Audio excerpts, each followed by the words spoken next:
미국에선 AI 버블 공포가 터져 나오고 중국에선 경기 침체 신호가 켜졌습니다. 그런데 말이죠. 유럽 시장은 왜 꿈쩍도 안 했을까요? 오늘 이 흥미로운 줄다리기의 전말을 명쾌하게 한번 파헤쳐 보겠습니다. 네, 바로 이 질문이 오늘 이야기의 핵심입니다. 시장을 그냥 뒤흔들 만한 강력한 악재가 연달아 터졌는데도 11월 28일 유럽 증시는 혼조세 속에서 거의 보합으로 마감했단 말이죠. 도대체 보이지 않는 곳에서 어떤 힘이 작용했던 걸까요? 자, 그럼 먼저 시장의 줄다리기에서 한쪽 편, 그러니까 주가를 아래로 강하게 끌어당겼던 그 역풍들부터 한번 살펴보겠습니다. 시장 참여자들을 바짝 긴장시킨 두 가지 큰 그림자가 있었죠. 첫 번째 그림자는 바로 미국에서 날아온 오라클 쇼크였습니다. 세계적인 투자은행 모건 스탠리가 경고를 한 건데요. 오라클이 AI 데이터 센터에 너무 공격적으로 투자하는데 이게 자칫하면 막대한 부채 위기로 이어질 수 있다는 거였어요. AI에 대한 과도한 투자가 기업의 신용 리스크를 급격히 높이고 있다는 분석이었죠. 여기서 잠깐 CDS, 즉 신용부도 스와프라는 개념을 짚고 넘어갈게요. 아주 간단하게 말해서 기업의 부도보험료라고 생각하시면 쉬워요. 이 보험료가 올라간다는 건 그만큼 기업이 위험하다는 뜻이겠죠. 그런데 오라클의 CDS 프리미엄이 급등할 수 있다는 경고가 나왔으니 투자자들 입장에서는 아주 심각한 적신호로 받아들여진 겁니다.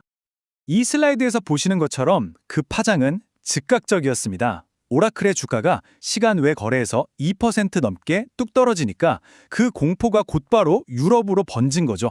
오라클의 반도체 장비를 공급하는 네덜란드의 ASML 같은 핵심 기술주들이 동반 하락했습니다. 글로벌 공급망으로 얼마나 촘촘하게 얽혀 있는지, 시장의 불안이 어떻게 전염되는지를 명확히 보여주는 대목입니다. 그리고 두 번째 악재는 중국에서 터져 나왔습니다. 중국의 산업 수요가 거의 붕괴 수준 아니냐? 이런 우려를 낳은 그야말로 충격적인 데이터가 발표된 겁니다. 이 그래프를 한번 보세요. 중국의 누적 산업이익 증가율이 한 달 만에 3.2%에서 1.9%로 그냥 뚝 떨어졌습니다.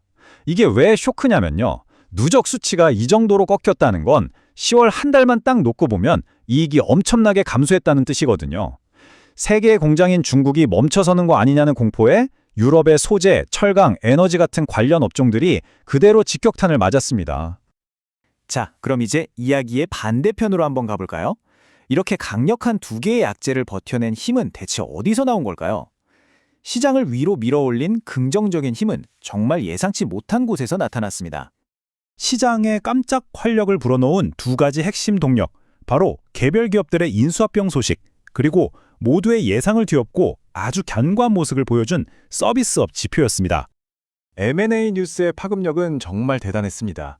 중국 기업이 인수를 검토한다는 소식 하나에 스포츠 브랜드 푸마의 주가가 무려 18.91%나 폭등했고요. 금융 플랫폼 기업인 올펀즈는 대형 거래소랑 단독 협상한다는 소식이 전해지면서 22.14%나 치솟았어요. 이런 개별 종목들의 폭발적인 급등이 시장 전체에 아직 괜찮네? 하는 낙관론을 불어넣은 거죠. 그리고 동시에 또 다른 희소식이 들려왔습니다. 유로존의 서비스업과 소비심리지수가 모두 예상을 웃돌았고요. 심지어 민간 대출마저 증가세로 돌아선 겁니다. 제조업이나 산업 부문은 중국발 한파에 얼어붙고 있는데 유럽 내부의 소비와 금융은 여전히 튼튼하다는 걸 보여주는 아주 중요한 신호였죠. 결국 이 거대한 줄다리는 어느 한쪽의 일방적인 승리로 끝나지 않았습니다. 대신 시장이 완전히 두 동강 나는 현상에 나왔어요. 바로 전체 지수보다 어떤 종목을 고르느냐가 훨씬 중요해지는 이른바 종목 장세의 시작을 알린 겁니다. 이 표를 보시면 두 개로 나뉜 시장이 한눈에 딱 들어오실 거예요. M&A와 긍정적인 경제 지표 덕분에 금융, 자동차, 소비재 업종은 웃었지만 오라클과 중국발 악재의 직격탄을 맞은 기술, 소재, 에너지 업종은 울었습니다. 말 그대로 서로 다른 시장이 동시에 열린 셈이죠. 이런 종목 장세의 가장 극적인 장면은 바로 여기 반도체 업계에서 나왔습니다. 네덜란드의 ASML은 빅테크의 투자가 위축될 거라는 우려 때문에 1.33% 하락했는데요.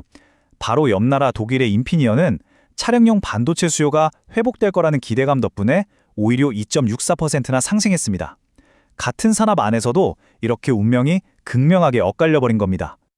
그렇다면 이날 하루의 움직임이 앞으로의 시장에 던지는 메시지는 뭘까요? 우리 투자자들은 이제 어떤 신호에 주목해야 할까요? 자, 다음 주 시장의 방향을 결정할 핵심 이벤트들입니다. 먼저 제롬 파월 미 연준 의장의 입에 모두가 주목하고 있죠. 여기서 금리 인상 사이클이 정말 끝났다는 신호가 나올지가 관건이고요. 그리고 오라클 사태로 불거진 AI 버블 논란의 향방은 바로 이어서 열릴 엔비디아와 AMD의 컨퍼런스, 그리고 MS 주주총회에 달려 있습니다. 이 기업들이 어떤 미래 비전을 내놓느냐에 따라 기술주의 운명이 갈릴 겁니다. 그래서 오늘 분석이 우리에게 주는 가장 중요한 메시지는 바로 이겁니다. 이제는 전체 시장 지수만 보고 투자하는 시대는 지났다는 거죠. 거시적인 흐름보다 개별 기업과 산업의 스토리가 훨씬 더 중요해지는 시대가 본격적으로 열렸다는 강력한 신호입니다. 마지막으로 이 질문을 던지면서 마무리하겠습니다. 시장의 가장 뜨거운 감자인 이 AI 버블 논란, 과연 12월 시장 전체의 방향을 결정짓는 가장 큰 변수가 될까요? 오늘 분석이 이 질문에 대한 여러분의 생각을 정리하는데 조금이나마 도움이 되었기를 바랍니다.